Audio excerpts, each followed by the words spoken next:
So this is my AquaGuard anti-fouling paint. It's bottom paint for boats that are in the ocean. You got to put this stuff on the bottom here.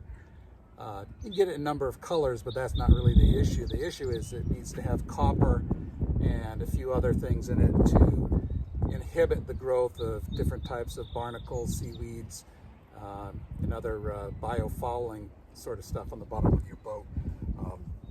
It doesn't hurt the environment, but it makes a big difference in the efficiency of your boat. And kind of what I'm going for, now that I'm thinking about it, is, I'm going to upgrade my old two-stroke. It was not as efficient and polluted quite a bit because you have to mix oil with the gas, to a more modern four-stroke, maybe even and a fuel-injected engine that is even more efficient. So this is probably a good thing, but time to get painting.